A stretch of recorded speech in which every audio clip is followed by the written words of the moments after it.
Պետականության խնդիրը Սասնա-Ծռեր ժողովրդական վեպի համակարգում։ Պետականություններ շատ են փոխվել։ Նաև օտար պետականություններ։ Ես չեմ ասում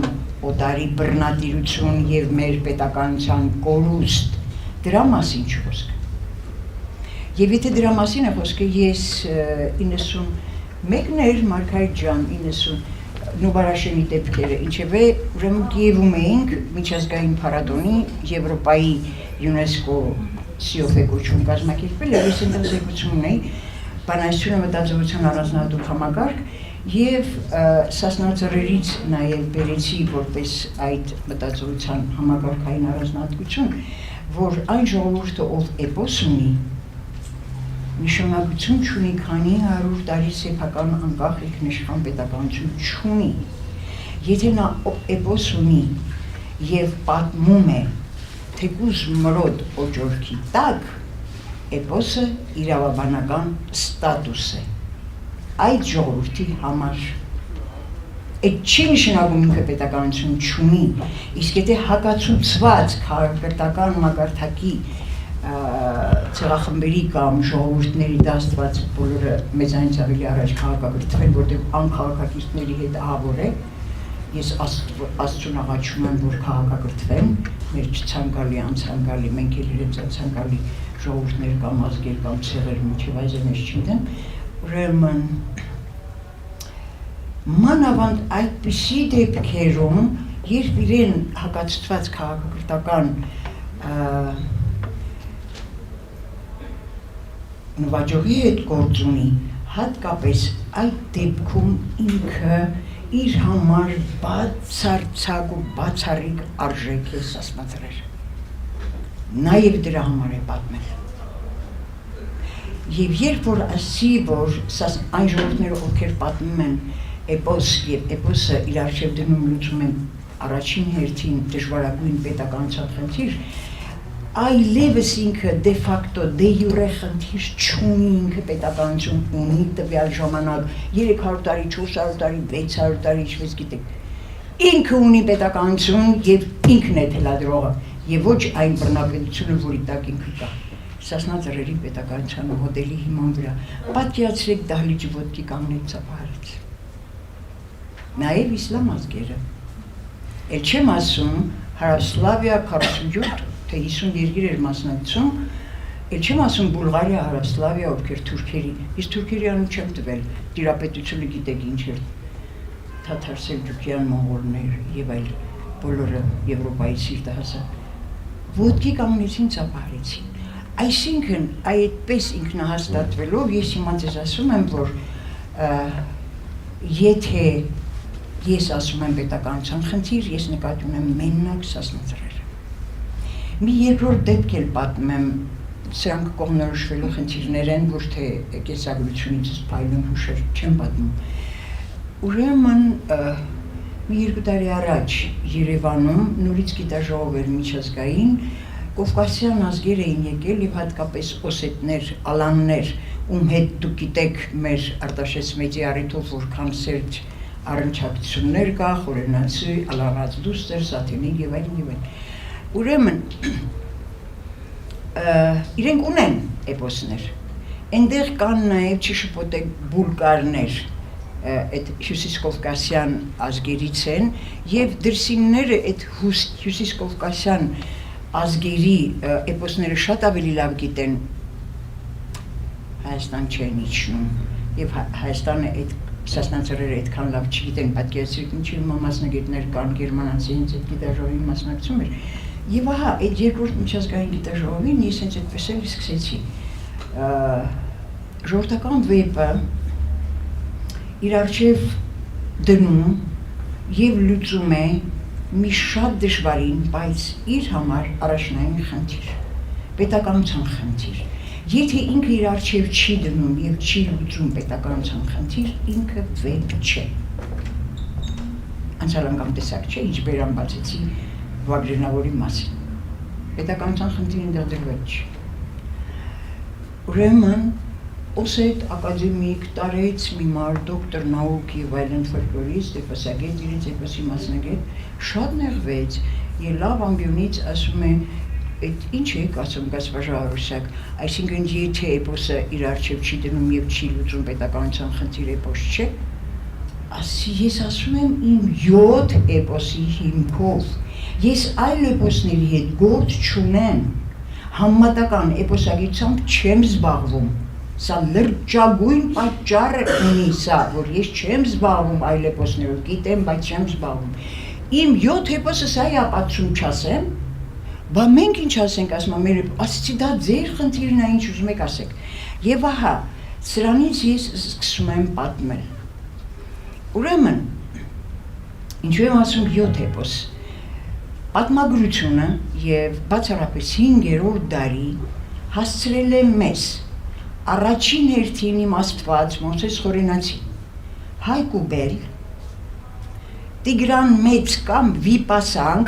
Վիպասանք դրել է անունը, այդ վեպի անունը Աբեղյանը։ Պարսից պատերազմ Փավստոս Բյուզանդի մոտ է, դրանք Արշակունիներ Մամիկոնյաններն են, Արշակունիների հաստատումից այս կողմ արդեն վաղ ֆեոդալիզմի ժամանակների վեպ, Պարսից պատերազմ վերնագիրը դարձյալ Մանուկ Աբեղյանն է դրել, նա մեր խոշորագույն հիմնադիր էպոսագետն է։ Ուրեմն,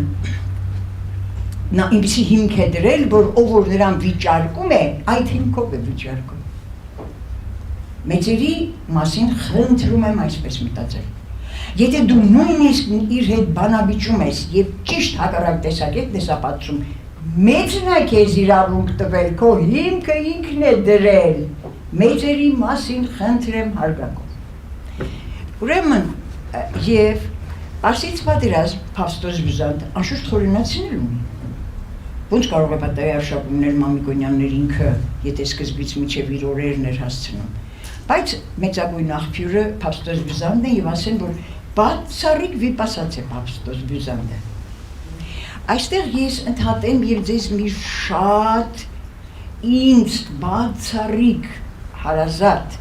եւ գիտության համար չափազանց թանկ մի գիտելիք փոխանցեմ ձեզ։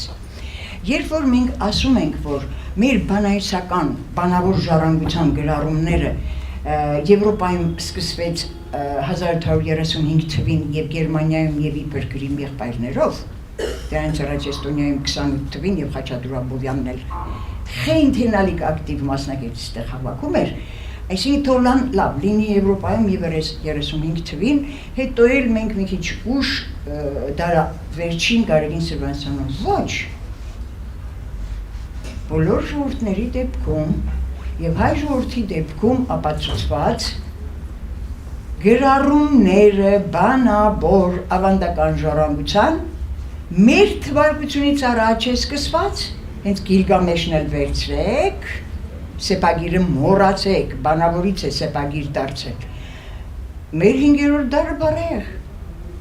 Ով առաջինը գրառեց վեպերը, ով առաջինը վերաբերմունք ստեղծեց, որպես վիպագետ, փայլուն, անվրեպ եւ անսխալական վիպագետ, հենց Հայկ ու Բել, Տիգրան Մեծ, Արագեղեցիկ Շամիրամ, Արամանյակ եւ այլն։ Խորենացին։ Բյուզանդը 5-րդ դարից է սկսվում մեր գրառումները, հետո ինչ որ գրավոր է մեզ փոխանցվել։ Այո, գրավոր եւ խորենացու մոտ ասում են, որ բնագիր մասունքներ են ասում։ Այ մի կասի մասունք, ոչ բանի մի կասի մասունք, հա։ Եվ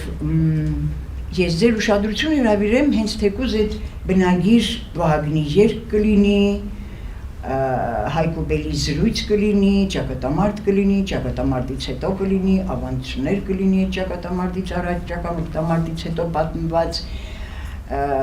մինչև Անանյա Շիրակացի, որ 12 ամիսները Հայկի 6 ուստր եւ 6 դուստրերն են, մեր փայլուն աստղագետը 7-րդ դարի, այսինքն ես միայն ձեր ուշադրությունը հրավիրեմ, եթե դրանք բերանացի, խորենացին ասում է, ես իմ ականջով լսեցի գողթանգուսաններ, միայն գողթանգուսանները չէ, արամյան ձերուկներ է ինքը ասում, մենակ այդ դեպքում է ինքը գողտն է նշում, գինևետ գավառեր եւ շատ ավանդապահ էին ու նաեւ ըմբոստեին չէին ենթարկվում եւ Մեսրոպ Մաշտոցը հատուկ գնում էր այնտեղ որ հայրենը սովորեցնի կամ դպրոցներ բացի կամ նախաքրիստոնեական իրենց կրոնից հետ բայ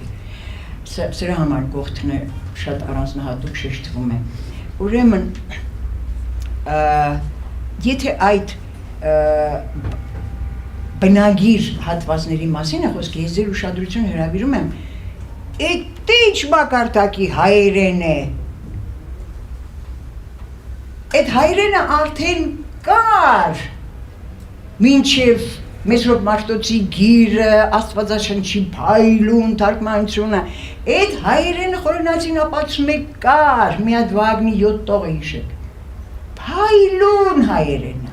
Եվ այդ բնագիր կտորները ինձ համար այդ արժեքն ունեն, այդ ինչ զարգացած լեզու է եղել, իսկ այնտեղ որտեղ զարգացած լեզու, ուրեմն ամենաբարձր քաղաքակրթություն է դա, ամենաբարձր, եւ ամենաբարձր այդ լեզվի բարձր մակարդակին հավասար պետականության նմուշօրինակ, եւ ուրեմն Բյուզանտ, մյուսը առաջին, որ իրան Տիգրան Մեծի գրագիր էր կարծում եւ ժամանակակից, այդպես է ներկայանում Ագաթ Հանգեոս, այնտեղ մեր հոգևոր վեպն է։ Այդ էլ վերնագրեց իմ լուսահոգի գիտության մեջ լցնող ինձ Կարապետ Մելիք Օհանջանյանը, ինքը կոչում էր լուսավորչի վեպ, այդպես էլ հայտնի է։ Այնտեղ տրտադմեց եւ լուսավորիչ, Ագաթ Հանգեոս այդպիսին է, դա մեր կրոնական վեպն է, միան։ Հետո մենք ունենք Տարոնի պատերազմ վեպ, Հովան Մամիկոնյան, սա 6-րդ դար է, եւ ուրեմն սա Պարսից պատերազմի շարունակություն է, որտեղ նորից ուրեմն Արշակունների թագավորության անկումից հետո Ոստանը Մամիկոնյանների տարածք Տարոնը, Տուրուբերան, նորից Մամիկոնյանների սպարապետական տունը բացառիկ հզոր, թագավորական չէր արդեն, անկում էր ապրել թագավորական տունը, նախարարական տան, Մամիկոնյաններ, Հովան Մամիկոնյան, նաև Տարոն, Սուրբ Կարապետ եւ այլն, Սուրբ Պատանագինե, Սուրբ Կարապետի հիմնում եւ այլն Գրիգոր Լուսավորիչ նորից, բայց մեծ մասամբ Մամիկոնյանների կռիվն է արդեն մարզպանական Պարսկաստանի դեմ։ Ունենք այդ շարքից արաբերեն նաև պահպանված արաբական աղբյուրներում կոչվում է աղջիկ Տարունի։ Տեսեք Հայկուբեր, Տիգրան Մեծ, Պարսից պատերազմ, Տարոնի պատերազմ 4, Գրիգոր Լուսավորիչ 5, աղջիկ Տարունի այս էլի այդ հատվածի Մամիկոնյան Պարսկաստան գրիվների շրջանում է, արաբական աղբյուրներում պահպանված է աղջիկ Տարբանի, ուրեմն նաև Տարոնի անունը Տարբան, այդ խորհրդանցիներ է բերում եւ եվրոպական գիտնականները այդ բարի վրա շատ են խաղում։ Ուրեմն եւ Սասնաձրեր 7-րդ 7 վեպ։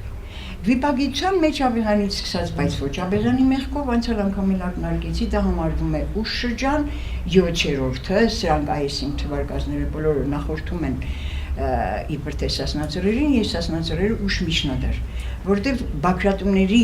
վիթխարի վերելքի հետ է կապվում։ Դավիթ ողորմած, Բագրատներ, անի, վիթխարի մշակութային վերելքը իբր թե չէր կարող այդ վերելքը էպոս չստեղծել։ Էլ Թեոդորոս Ռշտունի անցյալ անգամ հարցրեցիք, էլ խութեցի Հովան կապ չունի։ Սասնաձրերը բացառիկ հին, ոչ միայն մի շարք վկայություններով, որ ես ձեզ կասեմ, այլ հենց պետականության նմուշօրինակ որպես։ Մեկ տուն է, Սասնա տուն, մեկ տողմ է, Սասնա տողմը, իր 4 սերունդներով պապից ծոր հաջորդականությամբ։ Եվ ես այդ մոդելը պետականության այդ նմուշօրինակը մեկին մեկ բարի հարազատությամբ Հայկի ստեղծած պետականության մոդելն է։ Հայկի հայկազուններ, երվանդունիներ, որ Խորենացին նորից հայկազուններ է համարում, հետո պարթևներ, արշակունիներ, իրենց արշակ մեծով, իր եղբայրը Վաղարշակը, որ իբր Մարաբասին ուղարկեց, որ գնա իր եղբոր մեծ դիվաններից հանի բերի, և դրա համար մինչև հիմա խորենացուն գզում են, այսինքն խորենացին ժայռ է, նրան հնարավոր չի քերծել անգամ, անշարժ է, մինչև այսօր տեղաշարժում են խորենացուն, այդ առիթով էլ ինձ Լոս Անջելեսում ասին դնից այան նորան 9-րդ թար գդանին խորենացին,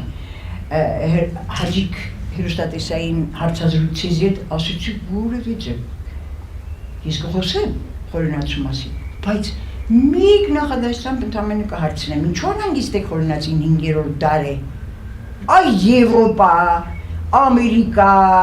բոլոր գիտնականները խորենացիայի գիտությունը 13-րդ դարից, ինչպես Ստեփան Մալխասյանն ասում, կարծես մրցանակ շնորհված, ով ավելի կքաշքշի, ով նրան ավելի շատ կեղծարար կհամարի, որ ինքն է հորինել Մարաբաս Կատինա, այդ ժամանակ Նինվեի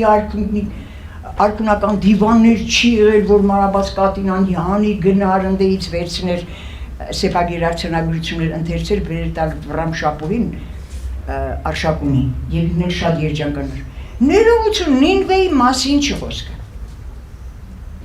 Այո Նինվեին չկար, իր դիվաններն էլ չկար։ Բայց ես համաշխարհային ինձնից 1000 անգամ լավ գիտի ես լսանում նստած ամեն մեկը։ Այդ մինչև Ալեքսանդր Մակեդոնացի դրանից առաջ որքան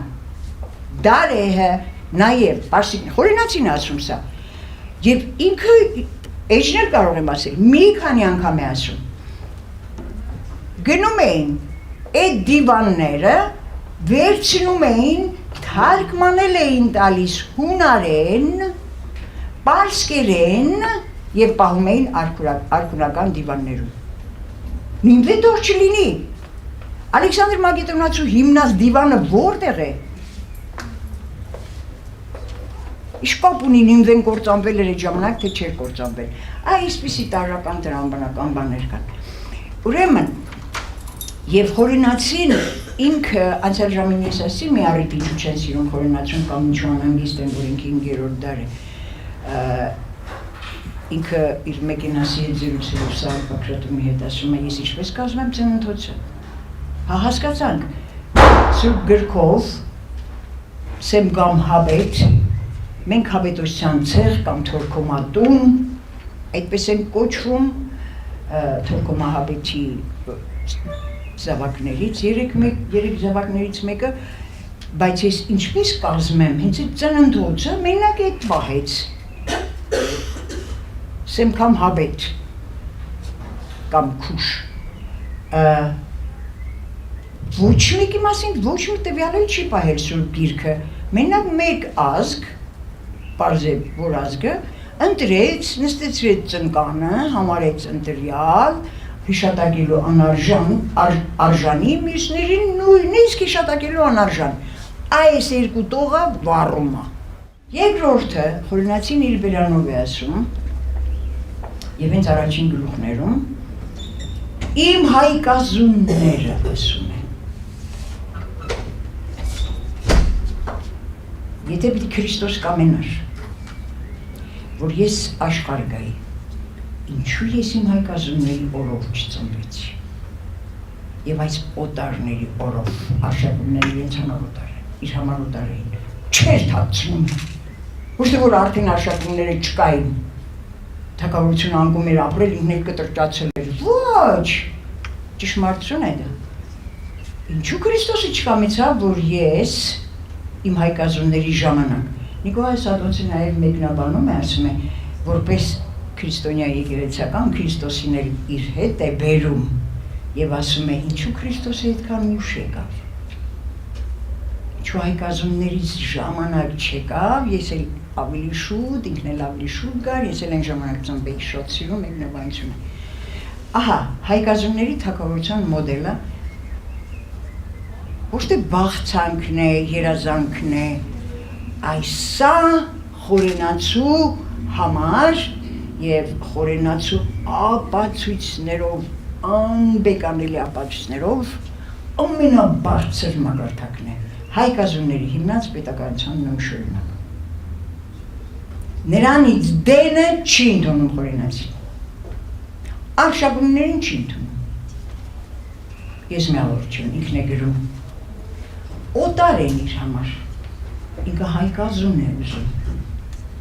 Եվ ահա հայկազունների խորենացու բերած այդ մոդելը մի կին մեկ Սասնաձրերի պետականության մոդելն է։ Նույն ժամանակներում, որը ավելի շուտ։ Եվ ես ձեզ ասեմ, եթե Հայկ ու Բելը առասպել են ասում, Վահագնը առասպել են ասում, եւ խորենացուն էլ ասում են, ախ, եւ հեմիրական փիլիսոփայության հետևորդ էր, դրա համար ինքը առասպելների, դյուցազուններին մարդեղենացնում էր։ Աստված էլ իր որդուն մարդու կերպարանքով իջեցրեց, դա չի նշանակում ինքը Աստծո որդին չէր եւ Աստված չէր, դա ինչ մի եւ հեմերական հունական փիլիսոփայության փաստարկ է, որ դուք բերում եք։ Եվ որ Վահագնը Տիգրանի 3 տղաներից մեկն է, Տիգրան մեծի, եւ Տիգրան մեծը խորենացու մոտ Երվանդյան Տիգրանն է, Կյուրոսի ժամանակակից Տիգրանն է,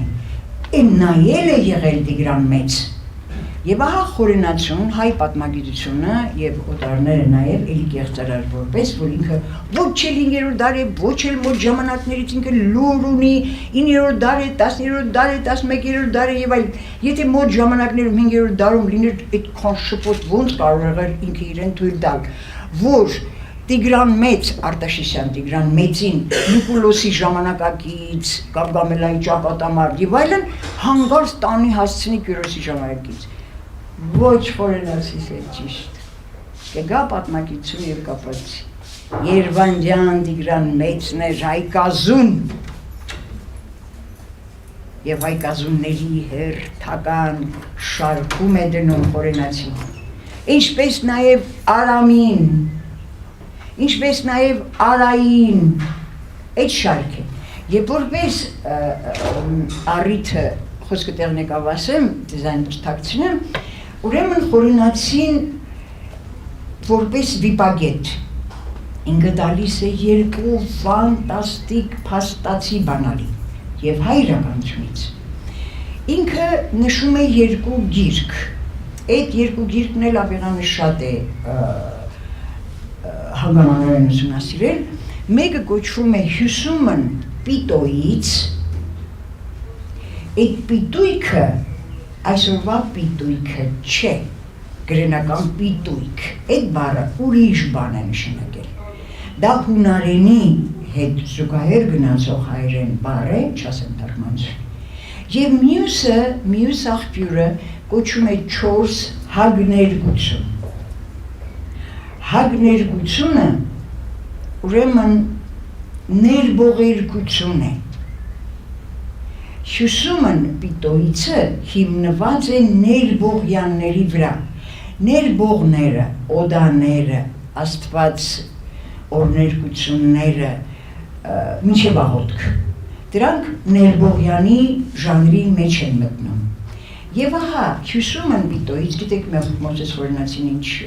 փայլուն և տևական և հանգամանալից կրթություն էր ստացել Ալեքսանդրիայում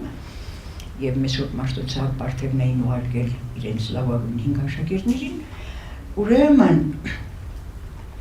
և ահա խորենացին բերում է, որ Հունաստանում էլ կար պիտոյից գիրք և այդ գիրքը ներբողյան հյուսելու հյուսումն պիտոյից ես հյուսել բառը չմոռանաք, նաև զուգահեռաբար մտածեք նարեկացու ցևերծված բանահյուսություն տերմինը մեր հայոց մեջ ոչ մեկի մոտ այսպիսի տերմին չկա բանահյուսություն, ֆոլկլոր է,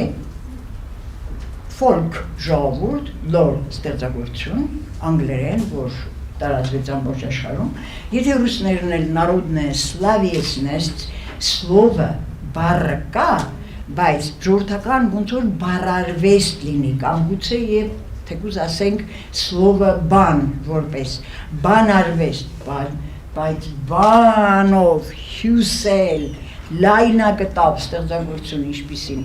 ժողովրդական վեպն է, բանահյուսություն տերմինը 2-3 տեղ մատյանբող վերլուծության մեջ նարեկացին է օգտագործում։ Եթե նարեկացություն համարում են բառաշինարար եւ իրոք ինքը ինչ առաքելություն էր իր 10-րդ դարում Մովսեսինն էլ առաքելություն էր, Խորինացին էլ առաքելություն էր 5-րդ դար 10-րդ դարի վերջում էլ առաքելություն էր Կոմիտաս ծնվեց եւ այլն, այսպես առաքելություններ են դրանք ոչ ազգափրկիչ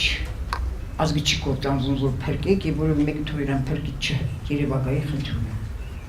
մեծերի մասին եմ ասում եւ նրանց մասին էլ ազգափրկիչ մի կասի ազգ ուրիշ բաներով է փրկվում ուրեմն եւ ոչ էլ ինքն իրեն իր առաքելությամբ է փրկվում այդ մասին իսկ ասի ուրեմն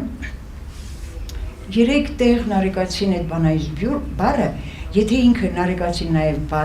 բառաշինարար է խորենացուց է վերցրել այդ հյուսել բառը հյուսումն պիտոյից 4 հագներգությունը խորենացին ակնարկում է արգասավորի բանս Դավիթ անհաղթ, բայց անունը չի տալիս նախ որ ժամանակակից էր, բոլորն էին նրան ճանաչում եւ կարիք չկար անունը տալու, ինչպես ես հիմա ասեմ Օթելլո, Համլետ, այսինքն արդյոք կարիքը կար Շեքսպիր ասել։ Սա մեղմ պատճառաբանությունն է։ Նաեւ խորենացու վզին են փաթաթում, որ Դավիթ անհաղթը իր քրոջ տղան էր։ Այսինքն քերին էր խորենացին։ Դրա համար ինքը համեստորեն, թե այլ պատճառներով Դավիթ անհաղթի անունը չի տալիս, բայց 4 հագներգությունը արգասավոր իբանս Աբիղանից սկսած խիստ շահեկան վարկած կա, որ Դավիթ անհաղթն է հավաքել։ Եվ ասվում է, ինչ շարում 4 հագներգություն։ Հագներգությունը դա կուզեք չափածով, կուզեք հատուկ տղաչափությամբ արձակ, դրանք ստեղծագործություններ են, հյուսվածքներ են, բանարվեստի շատ նշանավոր ստեղծագործություններ են։ Եվ այդ նաև ասում են, ինչու 4 խորենացին ասում է։ Աբիղանը ենթադրում է, կամ դա եղել է 4 մասից բաղկացած, կամ 4 առանձին մասեր եկել են մի ամբողջություն են կազմել, կարծես ժողոված։ Ես հատված եմ առաջինը։ 4 մասից է բաղկացած Հայկ ու Բելը, ինքը առասպել է, ես կապացուցեմ ինչու առասպել, պետք է ասել,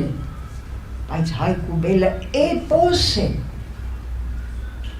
վեպ է աներկբա, մեկ վարկյան չեմ կասկածի և ասացիս համար պատասխանություն։ Հենց խորենացու բերածով և 4 մասը չեմ ասում իր սերունդները Գեղամս, Սիսակ, Արամանյակ և այլն, որ ինքը սերունդներ ուներ և ինչպես տեսնում եք ձեր շրջակայքը ամբողջը հատվածներով, բլոկներով, էպիկական բլոկներով դա Արամն է, Հայկ ու Բել, Արամ կամ Արմեն, մենք երկու ազգի անվանադիր նախնի ունենք չէ, կամ Հայկ կամ Արմեն, Արամ, սա փառեղ լուծված է, ես ես ուզում եմ գրականություն ասեմ, գնացեք տեսեք այդ ինչ են ոչում արամեական ազգերը կամ արամեերն են և այլ։ Այդ տարածքը ընդհանրապես միջագետքյան, եվրացիա, պոպուլացիա կոչված։ Արամն է և Արագեղեցիկ Շամիրամն է և Երվանձան Տիգրանն է, Տիգրան մեծն է։ 4 բաժինները սրանք են։ Ես հանել եմ բոլոր պատմագիրներից դրանք և փայլում լայնածավալ, կատարյալ վեպ է Հայկ ու Բելը։ Իսկ ինչու ենք ասում առասպել, խորենացին առասպել չի ասում, Շատ բաների ինքը ասում է առասպել, տորկանգեղին, ասում է առասպել, արտավազդին, ասում է առասպել, նույնիսկ բարբաջանք պարաված է, ասում սա բոլորովին ուրիշ խնդիր է, նա Հունաստանում էր կրթություն ստացել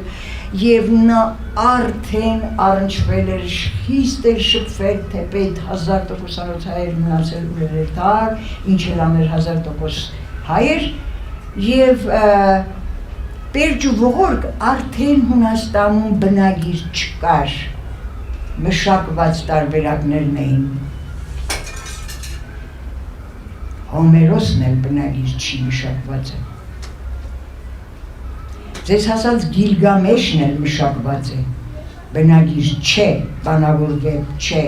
դրանք բոլորը մշակված են հասել գրական և ահա Խորենացին ընկալում էր պերջ ու ողորկ։ Գրական մտածողությունը գերակշռում էր այդ ժամանակ փիլիսոփայության, կրոնական մտածողության 3 համակարգը գերակշռում էին։ Նաև մշակված են վեդաները, ռիգվեդաները։ Այս առումով Սասնա Ծռերը երևակայելի շահեկան դիրքում է։ Ոչ Բյուզանդ է պատմել, ոչ Խորենացի է վերապատմել, ոչ Ագաթան Գեղոս, ոչ Հովան Մամիկոնյան, ճիշտ այդ բնագիրն է, թող չլինի գողթանգուսան, գողթնում չկա, որովե տարբերակ գրառված, բայց Վանի Ավազան տարոտուրը վերանում տեղ ես ասում, մինչև Բայազեդ, հին Բայազեդ, այդքանն է հասել։ Եվ Ռշտունյաց աշխարհը 3 գավառներով, մոք շատաղ գավառ։ Սրանք են իմ պիպասացները, ուրիշ տվյալ չկա։ Եվ ահա բանավոր վեպով, Սասնա Ծռերով, հանգիստ վերականգնվում են բոլոր մեր վեպերը։ Հայկուբելը, վաղ միջնադարյան Պարսից պատերազմը, մի քիչ ավելի ուշ միջնադար տարումի պատերազմը, լրիվ վերականգնվում են կառուցվածքով։ Ինչ կառուցվածք ունի Սասնա Ծռերը։ Այդ կառուցվածքի հիման վրա լրիվ վերականգնվում են մեր բոլոր վեպերը, ոչ միայն, այլև ցույց են տալիս, որ դա մի ընդհանուր վիպական շղթա է։ Շղթայի առաջին օղակ թող կոչվի Հայկը։ Շղթայի երրորդ, բայց Սասնա Ծռերը 10-րդ օղակ չէ։ Սա իմ խնդիրը, որ ես ձեզ հենց պետականության նույն շրջանակով կառուցվածքի հիմքով։ Եվ ահա այդ ներբողյանը, որ Խորենացին բերում է, իմիջայլոց հայոց պատմության մեջ չէ դա, իր հավաքած մոտ 500-600 էջանոց մխիթարաններն են հրատարակել, կոչվում է մատենագրությունք Մովսեսի Խորենացվով։ Ուրեմն այնտեղից առաջինը հենց այդ սահման ներբողին կոչվում է։ Սահմանները դուք գիտեք, որ կանոն են նշանակում, ինչպես նաև Դավիթ Անհախտի փիլիսոփայության մեջ։ Սահման, սահմանք եւ այլն։ Կանոններ։ Եվ ինչ են այդ կանոնները։ Պարտադիր 6 կետ, պարտադիր, եթե ոչ 7 կետ։ Առաջին կետը, եւ դա տալիս էին իմիջայլոց, հունական դպրոցներում կլիներ, Ալեքսանդրիայի համալսարաններում կլիներ, Պլատոնը իր աշակերտների հետ իր ծառուհիում զբոսնելիս զրուցելիս կլիներ, ակադեմիան այդ ծառուհին է, չէ՞ գիտեք Պլատոնի ջեմա ծառուհին։ Ուրեմն այդ ակադեմիա բառը, ուրեմն որոնք էին այդ 6 կետերը, էպոսի համար բացառիկ պարտադիր, մյուս ժանրերի համար ոչ, հեքիաթի համար բացարձակ պարտադիր չէ, էպոսի համար բացարձակ պարտադիր, ով է այդ էպիկական, լավ, դյուցազուն ասեմ, եթե այդպես եք ուզում, ես դյուցազուն բառը կասեմ, ինչու չեմ ընդունում վիճարկում եմ, ուրեմն, ով են ծնողները, հայրը մայրը, որտեղ է ծնվել բնօրրան հայրենին, երկրորդ կետը մանկություն, երրորդ կետը պատանություն, չորրորդ կետը գործեր, ինչի արել, ինչի համար է ծնվել, եւ այդ ծնողներից հատկապես ու այդ երկրում հատկապես, ինչի համար դրանք պատահական չեն այդ ծնողները։ Գործեր 5-րդ ամուսնություն, ժառանգ, մահ։ Սա, այս սխեման ոչ էլ այդպես ոչ առասպելական է, ոչ իպիկական է, ամեն ծնվող մարդու կենսագրության հիմքում է ընկած, ումից է ծնվել, որտեղ է ծնվել, ինչի համար է ծնվել, երեխա, մանկություն, գործեր, ամուսնություն, պարտադիր չի, մենք լինենք Դավիթ, բայց մենք մեր գործերն ենք, բայց ինչով է տարբերվում այս սահմանքներ բողինը վեպի դեպքում սովորական մահկանացուի այս սխեմայից։ Սխեման վերցված է ընդհանրապես մարդկային անհատի կյանքից մինչև մարդկային հասարակություն կամ մարդկության կերտած քաղաքակրթության աշճաններ, որտեղ է ծնվել այդ քաղաքակրթությունը, միջագետքը քաղաքակրթության բնորոշանի վերջում, վայրը, ինչու է պարտադիր, վեպը պարտադիր կապվում է աշխարհագրության հետ։ Եթե աշխարհագրության հետ չկապվեց, ոչ չէ։ Պարտադիր կապվում է, հստակ կապվում է աշխարհագրության հետ։ Սասնաձրերը Սասունի հետ։ Գաղափարի իմաստով, բոլոր գաղափարների կամ պետականության մոդելի իմաստով տարածեք ամբողջ Հայաստանի վրա, բայց ինքը Սասունն է։ Իր տոհմի տան վայրը Սասունն է։ Հեքիաթը չի կապվում եւ պարտավորվածություն չունի, դա իր ժանրային առանձնահատկություն է, որևէ ձևով չի կապվում կոնկրետ աշխարհագրական վայրի հետ։ Գնաց էսիշ թակավորի քաղաք։ Բոլորովին չի նշում, հեռավորությունը կարող է նշի։ Բայց որ երկիրը հեքիաթը պարտադրորեն ստիպված չէ իր ժանրի թելադրանք որպես, բոլորովին պարտավոր չի կապվել աշխարհագրության հետ։ Շատ գնաց, քիչ գնաց, շատ ու քիչ Աստված գիտի, ճամփեն որ երկրներով անցավ, այդ գեղեցկուին որ երկիր էր, անունը կա, չկա, հեքիաթային անունը, թե իրական անունը գնացեք մանեք, բայց հեքիաթի համար դա կարևոր չի։ Աշխարհագրության հետ պարտադրորեն կապվում է։ Հայկը Բելը տեսեք։ Հայկը Բելի հետ միասին Բաբելոնում էր։ Ես այդ հետո թող արտող կկարդամ։ Թողեց եկավ Հյուսիս, կորդված Արարատով հիմնեց, աղի մանրձկներով լճի ափին հիմնեց, հետո երբ որ բազմացավ, թագավորություն, հետո տարածվեց եւ այլն, Արարատյան դաշտավայրը, Արարատը, Գեղարքունիքը, Սիսականը եւ այլն, բոլորը հայկի անուններով, նրա զարմերի, հենց բուն զավակների, որդիների։ Հայկի այստեղը նշվում է, Բաբելոնում էր, Բելի հետ միասին, Բելին էլ ասում էր մենք աղբեր ենք, հետո ինչ, փոքր Մսրամելի Դավիթն էլ են աղբեր, երկուսն էլ մեծ մեհերից են ծնված, չի բացառվում, ինչ ունենք, պարտադիր է աշխարհագրությունը էպոսի համար, Սասնաձորեր հենց իր վերնագիրը պարտադիր է ժանրային պահանջն է, ինքը արտացոլում, ապացուցում։ Սասնաձորերն էլ իմիջայլը ժողովուրդը, վիպասասները չեն դրել այդ վերնագիրը։ Նա առաջինը իր 5 տարբերակը, որ գրավեց էլի, գրարեց իմ պաշտամունքներից մեկը, այդ քանի պաշտամունք ունեմ հայագետներից եւ արժանի, եթե ես արժանել ունեմ նրանց, Գարգին Հուսուպյանի 92-ին երկուսն էլ ապեղա էին, ուրեմն Սողոմոն ապեղան, միասին գնացին ապարան եւ այդ մի գիտարշավի ժամանակ 5 տարբերակ գրառեցին, 3-ը մոկած, 2-ը մշո, այդ ուրեմն այդ 5 տարբերակը ուզեց միասին հրատարակել, Թիֆլիսում հրատարակչական միություն կար,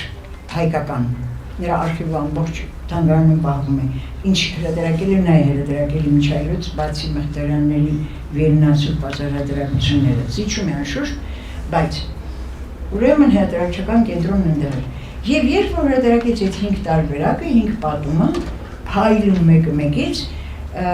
վերնագիրը դրեց Սասմա ծռեր, Ինչպես ժողովուրդն էր ասում, Սասմաձորեր։ Եվ երբ որ պետք է 36 թվին համահավաք ժողովածուն հրատարակեին, Աբեղյանի առաջարկով Սասնաձորեր դարձրին։ Ոչ մի վիպասացել Սասնաձորեր վերնագիր չունի։ Եվ ոչ էլ Ստեփան Կանյանը, որ ջոչանց տուն դրեց, այդպիսի վերնագրեր չունի։ Դավթի պատմություն ասում։ 4 ճյուղից ընտրումա Դավթին է ասում։ Եվ Սասնու պատմություն էլ չի ասում, Դավթի պատմություն ասում, մեծ մասամբ վիպասացների մոտ անվերնագիր է լինում, գիտեք ինչ, կարծես լուր համաձայնությամբ սկսում էին պատմել եւ ով որ պիտի լսեր շատ լավ էլ գիտեր ինչի մասին է պատմությունը, ոչ էլ վերնագրելու կարիք կար։ Եվ ասեմ համահավաք պատումների 3 ժողովածով որ հրատարակվել է, Գհատորից սկսած որ Սարգիս Հարությունյանի հետ միասին մենք հրատարակեցինք, նաև Մելիք Օհանջանյանը Մանուկ Աբեղյանի հետ միասին են կազմել 36-ի, 44-ի, 51-ի 3 հատորները, նաև վերնագրեր են դրել։ Դավիթը պատոհասում է հարկահաններին, այս վերնագրերն ավելորդ են, ձեր արիվի մեռնամ, վիպասացը որ պատմում է, սկսած վեպից ինքը չի էլ վերնագրում, ոչ էլ միջադեպերը, այդ էր մնացել պակաս միջադեպերը վերնագրի, այսինքն վիպագիտությունը արիվտես, որ ահագին, ոչ թե շփոթ, նույնիսկ ավեր է մտցնում։ Խորինացին էլ է վերնագրել, են ինչ-որ բերել է հայկից սկսած, ինքը լրի վերնագրել է, բայց ինքը պատմություն է գրում, այդ վերնագրել պարտադիր է, ինքը եպոս չի գրում, պատմություն է գրում։ Եվ ահա, ուրեմն, ես տեսեք վիպական շղթայի մասին նախ, վեպի կառուցվածքը այսպիսին է, պարտադիր 2 երկիր պետք է լինի, պարտադիր, անցյալ ժամին են ասի, մեկ երկրի վեպ չկա, մեկ երկրի մասին է խոսքը, էդի վեպ չէ։ Գրականությունը այդպիսի վեպեր շատ ունի, հեղափոխության մասին, Ալեքսեյ Տոլստոյ, եռահատորներ ունեն, բաներ ունեն, Լև Տոլստոյ, դրանք էպոս չէ, եւ բանահյուսությունն էլ այդպիսի բան չունի ինքը, այսինքն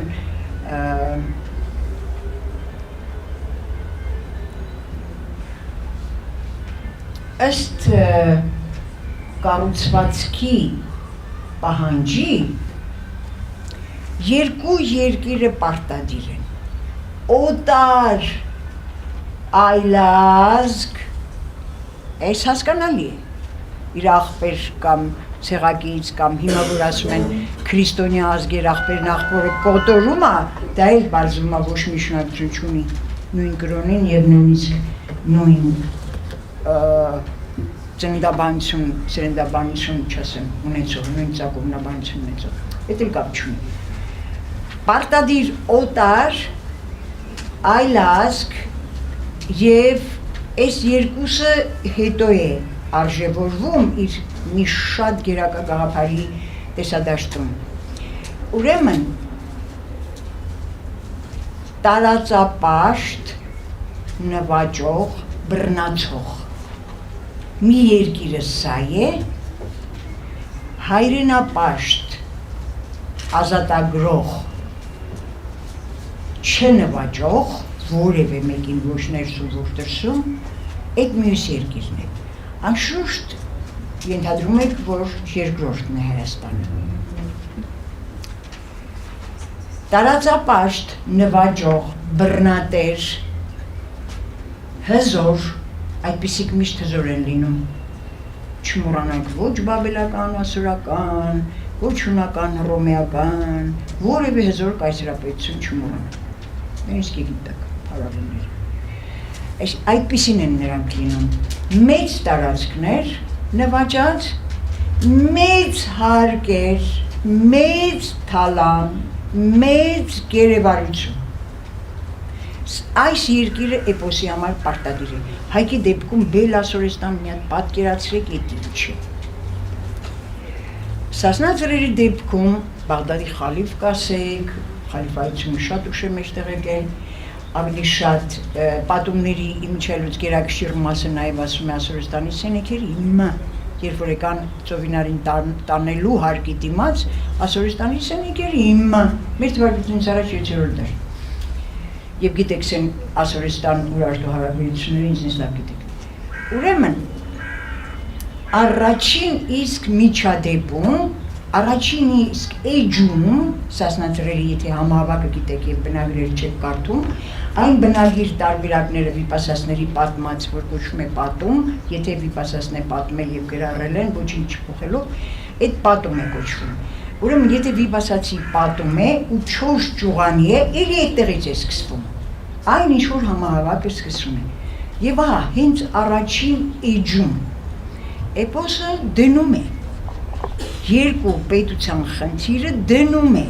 և հենց առաջին էջից իր պետականության նմուշ օրինակը դնում է, առաջին էջից, մինչև Մայրի Աբրամիտ քարում փակվելը, ամեն էջում նա դնում է այդ խնդիրը, և տարբեր չի լուծում, նույն գծի վրա լուծում էինք, ոչ թե որ ուրիշ տարբերակ չգիտի, ես հիմա կասեմ ինչու։ Կա երկու պետություն, մեկը հզոր է, Բաղդադ կամ Սենեքերի Ասորստան։ Գագիկ թագավոր անուն ունի չունի, մեծ մասամբ վիպասասների մոտ հայ թագավորը անուն չունի, հայոց թագավոր է կոչվում, հայոց թագավորի աղջիկ է կոչվում, ծովինար անունն էլ ընդամենը 200 պատումի մեջ 3 պատումում է հանդիպում, անցյալ անգամ էլ կարծեմ ասեցին, հենց որ այդ համավակը որ վերցրել են տանացրել է, որտեղ ծովինար վարը բացառիկ տակը լիքը գիտելիք կա, սիրում են ասել ծածկագիր, ոչ մի ծածկագիր էլ չէ, գիտելիք կա, եթե չգիտես քեզ մոտ ծածկված է, եթե գիտես բացված է, գաղտնի չի։ Ուրեմն կա հայոց թագավոր և Բաղդադի խալիֆ և Սենեքերիմ Ասորստանի պարտադիր, սրանք շատ հզոր են և պակաս հզոր է Հայաստանը։ Եվ Հայաստանի պակաս հզոր թագավոր, Հայաստանի թագավորը հարկատու է շատ հզորներին։ Սա պատմականորեն ինքան բնական է, բոլոր կայսրապետություններին է վերաբերում, այսօրն էլ բրան, փայլուն։ Իմիջիալոց այսօր եթե լավ հետևեք, այսինքն մոդելը, որ դուք իմանաք ու համադրեք այսօրվան, ամեն ինչ ենքան պարզ կլինի, մեծ խելքի մեծ հայտնագործությունների մասին չի խոսքը։ Ուղղակի հարկավոր ճիշտ ուղիով գնալ միտքը։ Ուրեմն, և ահա, հերթական 7 տարին մեկ են հավաքում հարկը, դա պատմության մեջ էլ արձանագրված է, շատ հին խեթեր, մի տանի բան, որ ամեն տարի չէին հավաքում, 7 տարին մեկ ու տապում հավաքում էր։ Ուրեմն եկան հարկահավաքները, տեսան հայոց թագավորի աղջկան պատշկան ու կանգնած, գեղեցկությունից կամ տարբերակներ կան լույսից, ճառագող լույսից նրա երեսից զարկվեցին, այդ լույսից կամ գեղեցկությունից հայրկանները ուշաթափվեցին, գնացին Բաղդադի խալիֆին ասին դու չավիրի, քեզի չկա ոսկի արծաթ, քեզի չկա կով կտող գերի, ուղտ բարձող երկար բոյով կնիկ, ամեն ինչ էլ ունես, ով հայոց թագավորը մի բան ունի, որ դու չունես և չես էլ ունենա։ Թույլ տվեք այսօրվա այդ շատ գեր,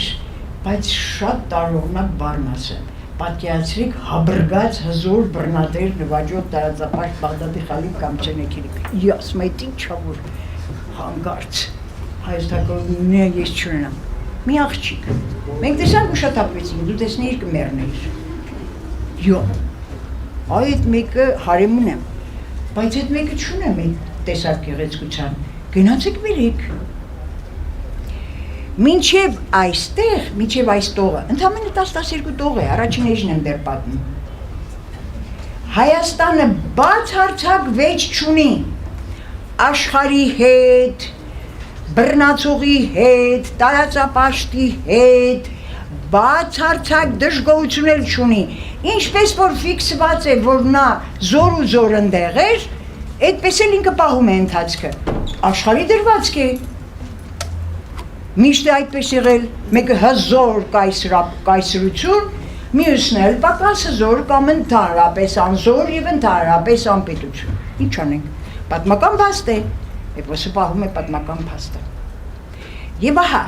էպոսը պարտադրորեն աշխարհագրություն է պահում, էպոսը պարտադրորեն պահում է պատմություն։ Բայց ոչ թե թվագրված պատմություն, մեր թվարկությունից առաջ, որ դիպասացը պատմի, որ գիտեք ինչ, Ասորստանի թագավորը, որ ապրում էր մեր թվարկությունից առաջ 7-րդ դարում, բան չկա։ Ոչ թե որ ինքը դգետ է, անգետ է, կարդացող չի կարդացել։ Բանաստությունը թվագրություն չի պահում։ Նա անթվակիր պատմություն է, անթվակիր, բայց ճշգրտորեն քայլում է թվագրված պատմության կողքից։ Եվ ահա խորհրդացու մյուս հրաշքը։ Ինքն էր որ ասաց, չեք պատմագրություն առանց ճշգրիտ թվագրության։ Ես պետք է ժամանակագրություն կազմեմ ճշգրիտ։ Հայկու Բելին ինքը դրել ճշգրիտ ժամանակ։ Ոչ։ Բա ինչու գնաց նաև անթվակիր պատմությունը համարեց ամենաստույգը եւ իրեն էլ երանի տվեց, որ ինքը հայկազուն է։ Այսինքն օրենացու բերանով, եթե անթվակիր է բանահյուսությունը, այդ թվում նաև պատմության եւ աշխարհագրության իր ժանրային պահանջմունքով պարտադրորեն կապված պետականության հետ պատմական մոդելի մագարտակում կապված էպոսը, այդ ոչինչ չի նշանակում, եթե ինքը չի թվագրում։ Բանահյուսությունը անթվակիր պատմություն է, կողքի քայլում է պատմության հետ միասին, բայց ինչ է ստանում ինքը պատմությունից։ Նախ ստանում է պատմության մոդել, հայ ժողովրդի պատմության մոդելն է, բոլոր իմ թվարկած վեպերը եւ ամենափայլուն նկարվածքային իմ կողմ Սասնա ծռերը, ստանում է պատմության նմուշօրինակ, հայոց պատմության, պահում է պատմության գլխավերևում, չի թվագրում, այսինքն որևէ թվակիր որոշակի կոնկրետ ժամանակաշրջանի չի վերաբերում, հենց որ պատմական իրականությունը ինչ որ ձևով, թեկուզ 50-60%-ով համընկնում է իր վերևում պահած պատմության մոդելին, իջեցնում է պատմության մոդելը այդ ժամանակի վրա ու էլի չի թվագրում եւ ստեղծում է հաջորդ վեպը։ Այսինքն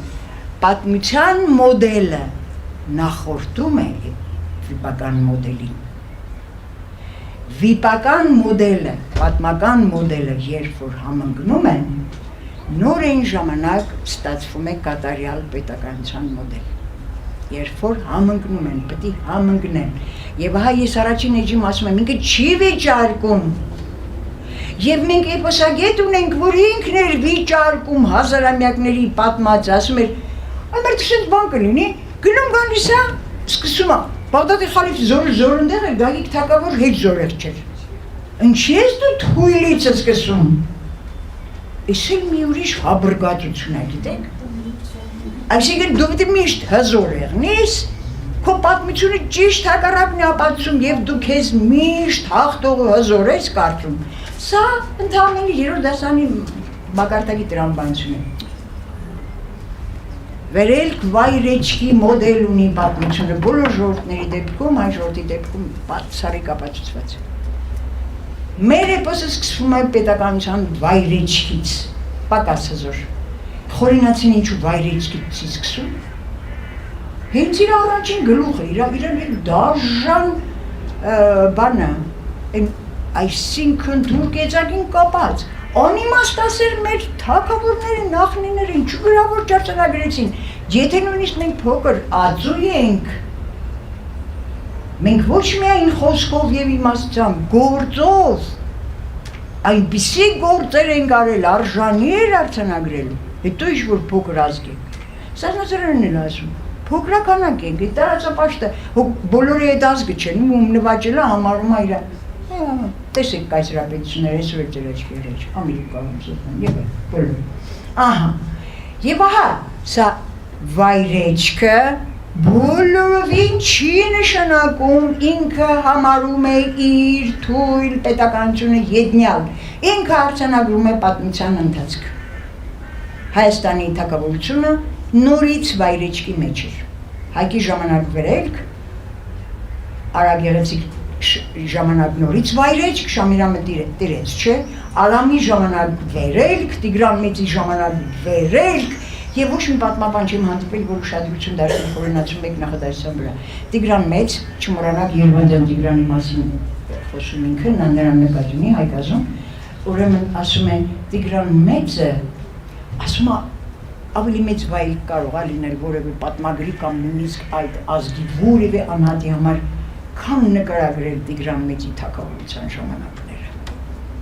Իր մտքի կշեռքով էր կշռում ամեն ինչ։ Այս ուրիշ հարց կանրադառնամ եւ ասում է ինքը իր հայրենիքի սահմանները հասցրեց մինչև բնիկ սահմանները ոչինչ 1 մետր քառակուսի մետր հող հայը եթե իր բնիկ սահմանները չի գրավել եւ եթե Տիգրան Մեծի ծովից ծով կամ Անտիոք կամ Կիլիկիա կամ նրա գիտեք մինչև ուր էր հասել, Պոնտական ծով, Միրդադի հետ բարեկամություն բան։ Էդի տարածապաշտությունը չէ, այնինչ մեզ հայտնի է մյուսների դեմքով։ Եվ եթե ես Երևանյան Տիգրանի մասին խորենացու ասածի տեղավորեմ նաև Տիգրան Մեծի վրա,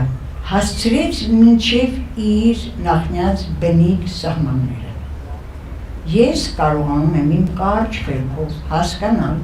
որ դա Արամի նվաճած բնիկ տարածքներն էին։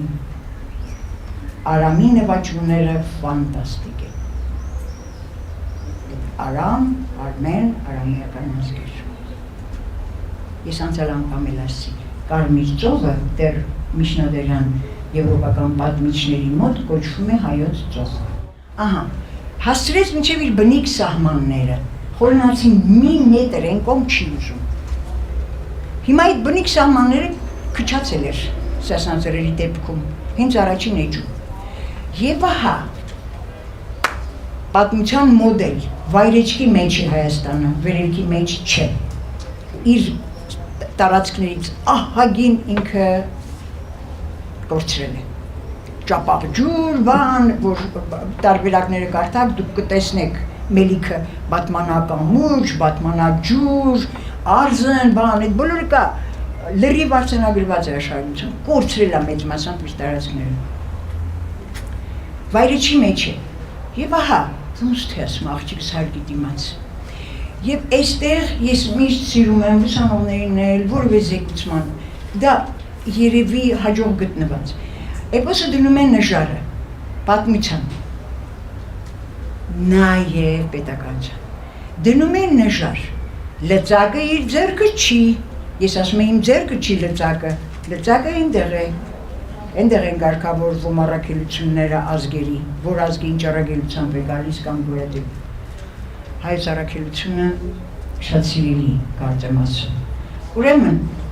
նժար, ինքը երկու նժարն է նկարագրում, այս նժարի վրա հզոր, ծանր նժարը, Բաղդադի խալիֆ կամ Սենեքերին, հարստություն անբավ, տարածքներ անհաշիվ, զորք, մեծաքանակ, պիպասածս չտեսնված գիտի բնորոշել մեկ տողով, թիվ կա աստղերին, թիվ չկա զորքին, և պահանջատեր, ես էլ պիտի ունամ, են էլ պիտի ունամ բաղոնց, դա իր իրավունքն է, իր նժարն է, և այս նժարը թույլ տվեք կոչել կոպիտ ուժերի նժար, կոպիտ ուժերը այսօր է, նժարը շատ լիքն է և շատ ծանր է, ոչինչ չկա զարմանալու։ Մյուս նժարը թույլ վայրեջքի մեջ տարածքներ կորցրած, իր պետականության ինքնորոշումը մինչև հարկատու և գերիներ տալ կորցրած Հայաստան։ Այս նժարի վրա հիմա տեսնենք ինչ է պատասխանում Գագիկ թագավորը, պալատականները, ծովինարի եղբայրը Քերի Թորոսը, Թորոսը ծովինարի եղբայրն է, այսինքն թագավորը տղա աղջիկ ունի և դրա համար է կոչվում Քերի Թորոս, Ցենովանն էլ եղբայրն է, չէ, Մեհերի եղբայրն է, դրա համար է կոչվում է Հողբեր և Քերի, սա շատ խենդինալիք խորը խնդիր է, մայրական կողմ և հայրական կողմի գիծն է սա։ Ուրեմն մշոկ տարբերակներում քերի Թորոսն է եւ մայրական կողմը սոսկալի զորավոր է։ Ռշտունյաց եւ ասպորական աշխարհում հայրական կողմն է շատ սոսկալի զորավոր, ընդ քերի Թորոս չկա։ Ձենովան կա, մուշուն ձենովան կա, քերի Թորոս էլ կա, բայց վասպուրականի մոկած թևում ուրեմն քերի Թորոս չկա։ Եվ ահա, ուրեմն ոնց թե ասում, հարգդար գնա։ Այդպես է պատմության անիվը շուռ եկել, դբա քեզ, թե դբա ինձ, այդպես այդ վիճակն է, հարգդար գնա։ Իչի շագում հարգի դիմաց աղջիկ։ Գնացին, լուրը տվեցին, Բաղդադի խալիֆն ասեց, կկոտորեմ, կսրբեմ, կավիրեմ, քարքարին չեմ թողնի, ոստանպիցան եմ եւ այլ։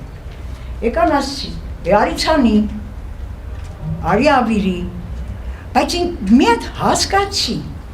ինչի համար ենք ասում ոչ, դու այլազգ, այսինքն ազգային տեսակ,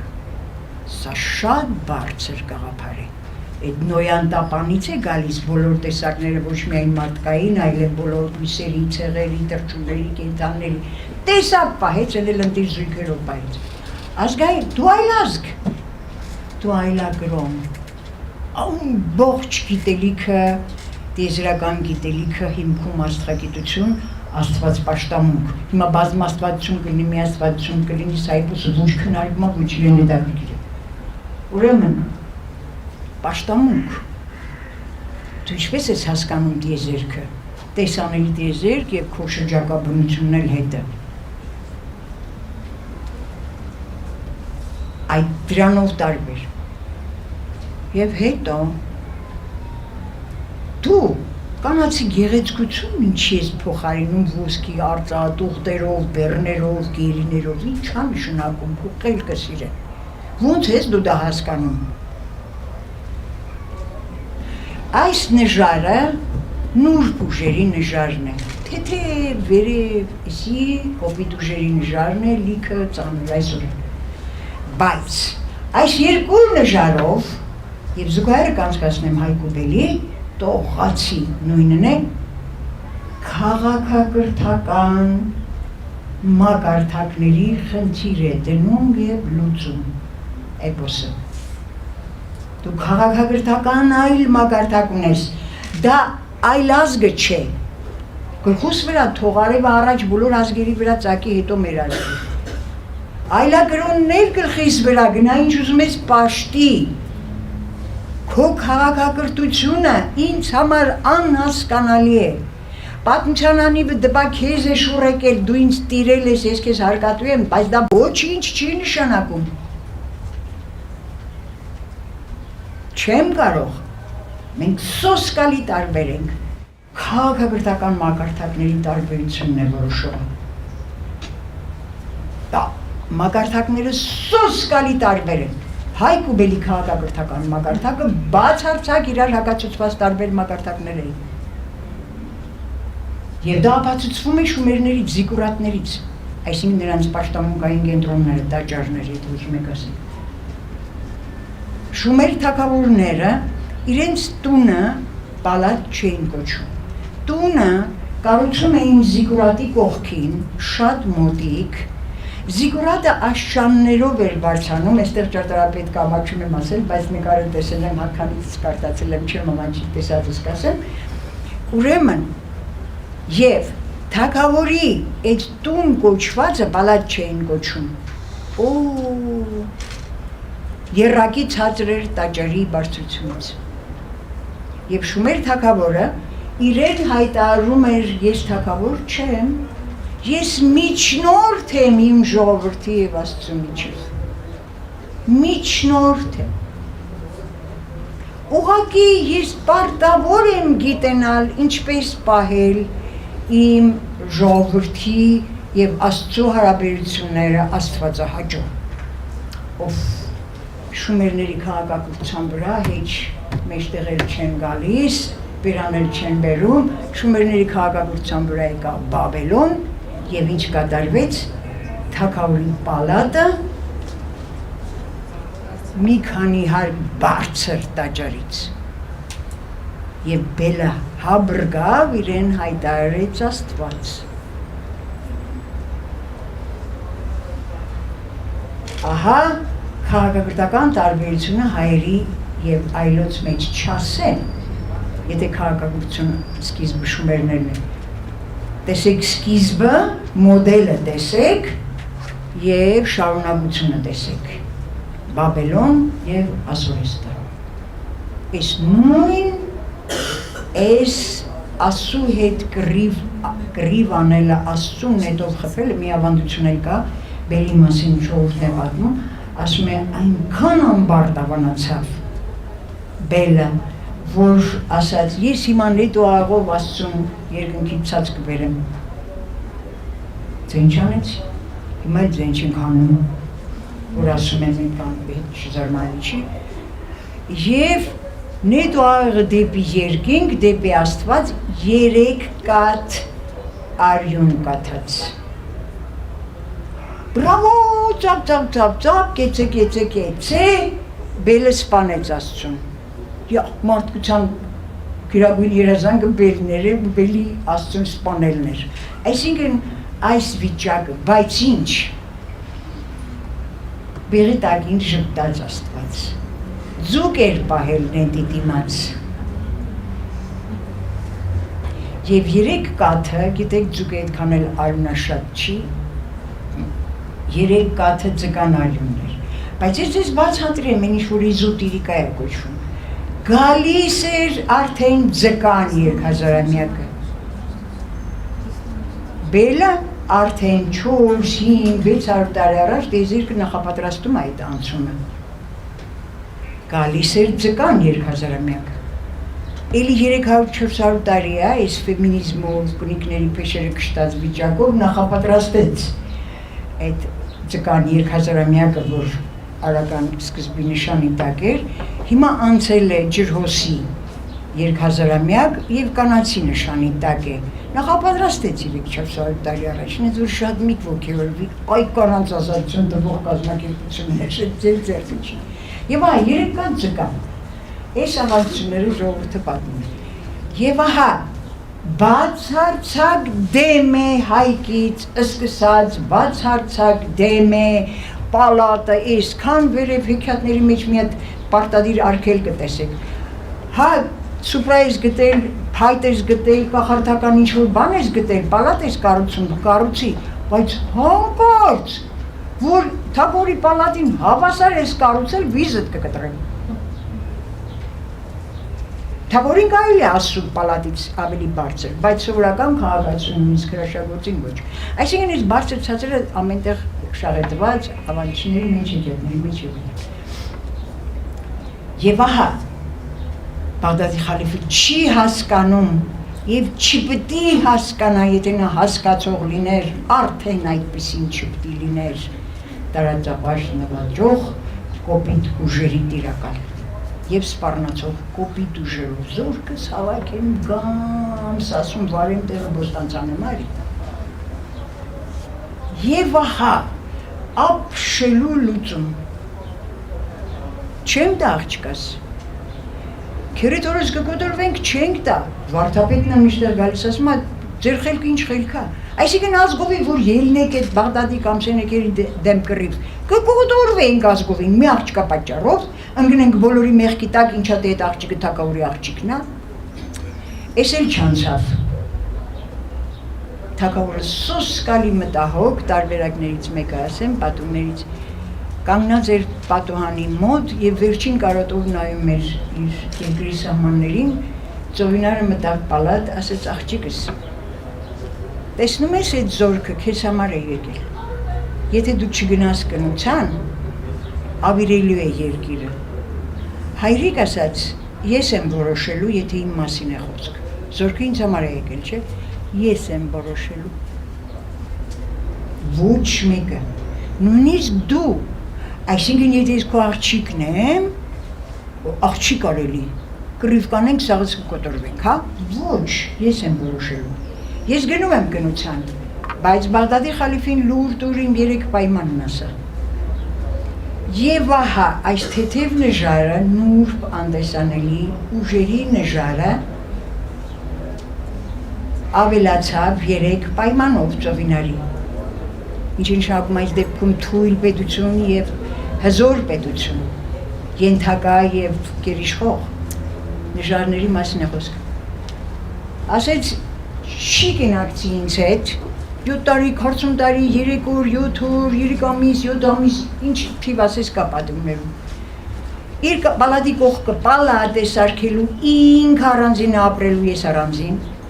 Եթե զավակներ ունենամ, իմ ազգությանն են պատկանելու, իմ կրոնն են դավանելու, հետս տանում եմ վարդապետ եւ նաժիշներս նույնիսկ հայ պետք է լինեն։ Գնացեք Բաղդադի խալիֆին ասեք, եթե համաձայն են։ Բաղդադի խալիֆն ասաց համաձայն եմ։ Բայց ես մեկ ճեղքվածք մտավ քաղաքական մագարտակների եւ այս ճեղքվածքը մի քանի շարք շատ գրեթե մեծ մասում հասնում է այնտեղ, որ Բաղդադի խալիֆն ասում է թող իմ անվան վրա լինի, որ ես հայոց թագավորի փեսեն եմ, ամեն ինչի համաձայն եմ, այսինքն Հայաստանը այդքան է թույլ չէր եւ ոտնատակ չէր, ինքը արժեքներ ուներ, արժեքներ էր դավանում եւ Բաղդադի խալիֆը ընդունեց այդ արժեքները։ Այս նժարի մասին է խոսքը եւ այս քաղաքական մակարդակների։ Տեսեք, դիվանագետ, քաղաքագետ կնոջ կերպարն է ծովինարը։ Ինքը ելավ պետության հարցը հենց այնպես 3 պայմանով լուծեց հոգուտ իրեն։ Ես անցյալ անգամ ասի գրականագիտական մոտեցումը ծիծաղելի առնվազն անձնազո։ Ոչ մի զոհեր չտվեց ծովինարը, ոչ իր անձը զոհեց, ոչ իր երկիրը զոհեց, ընդհակառակ մուխը մարեց Բաղդադի խալիֆին։ Երկու տղա Իրանից բերեց մշոտ արբերակներ Բաղդադի խալիֆից է ծնվում, կենակցում է ծովինարը, կամ երկու աբջրից հղիացավ մոկած թևի վասպուրական ռշտունիկ,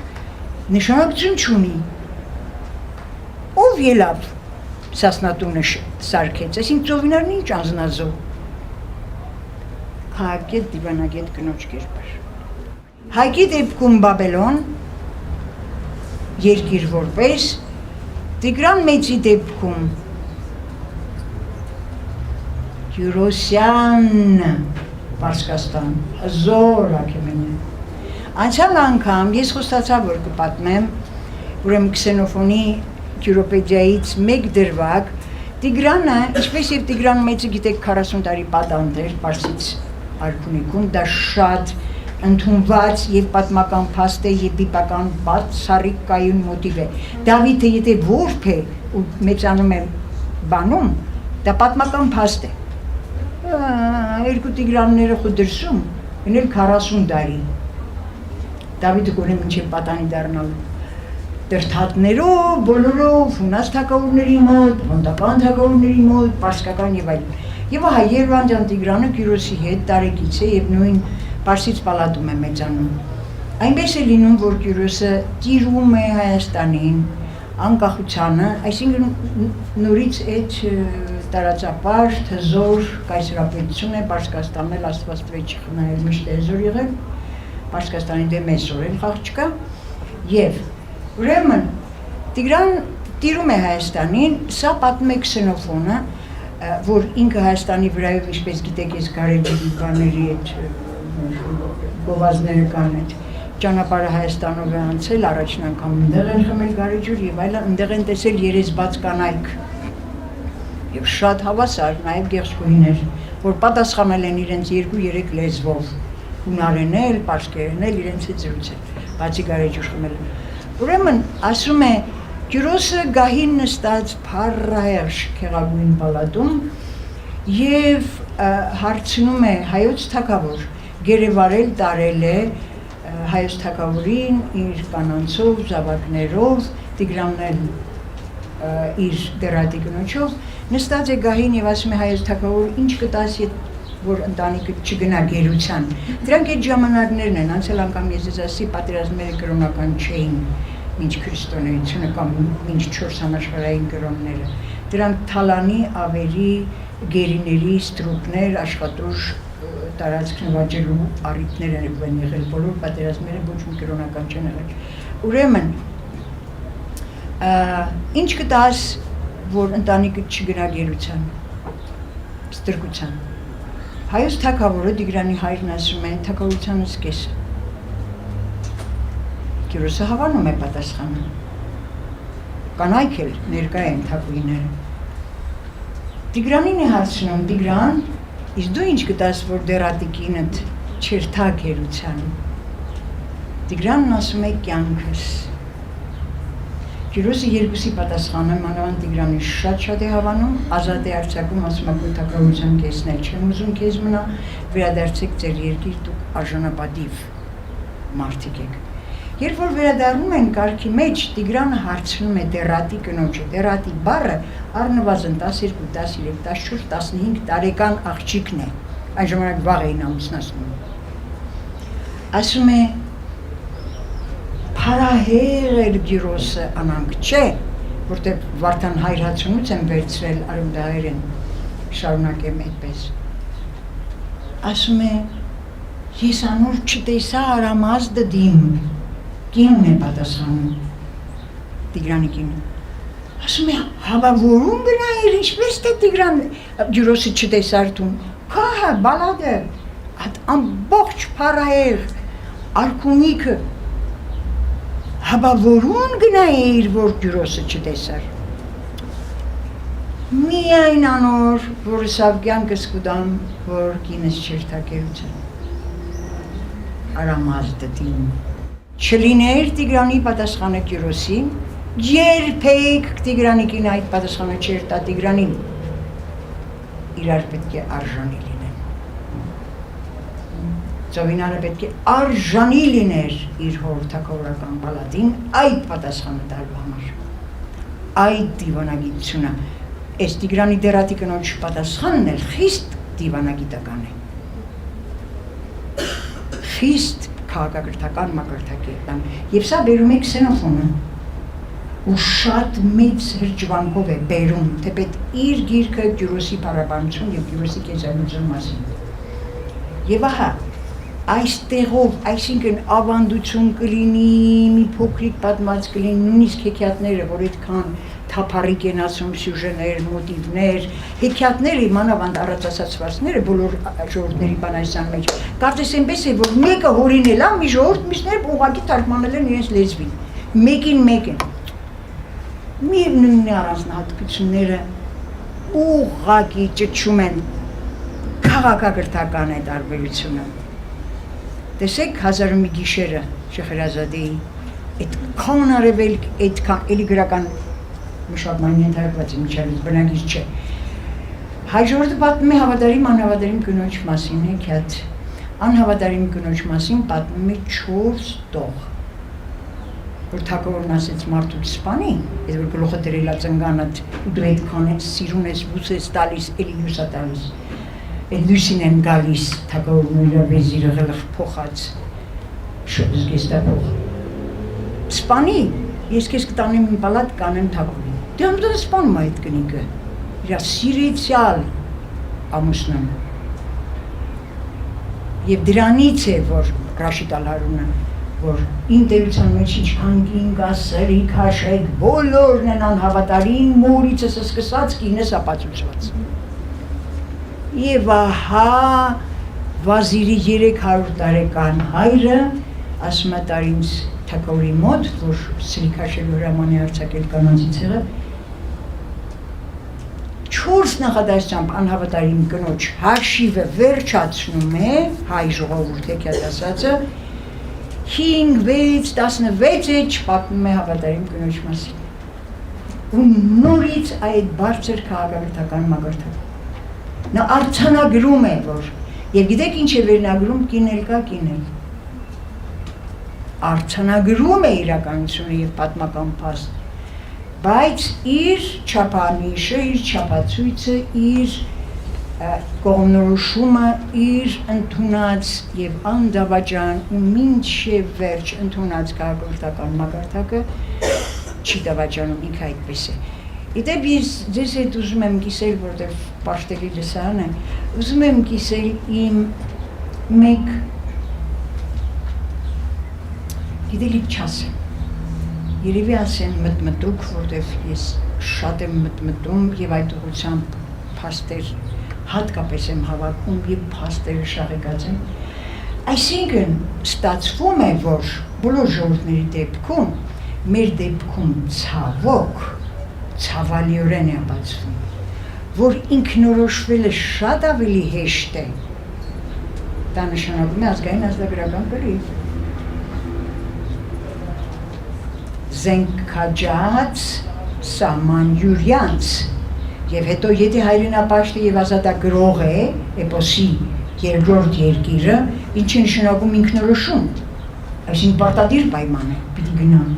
Ինքնորոշումը շատ պարզ է, պատմության մեջ բոլոր ազգերի դեպքում ապացուցված մեր արյունոտ եւ նահատակներով։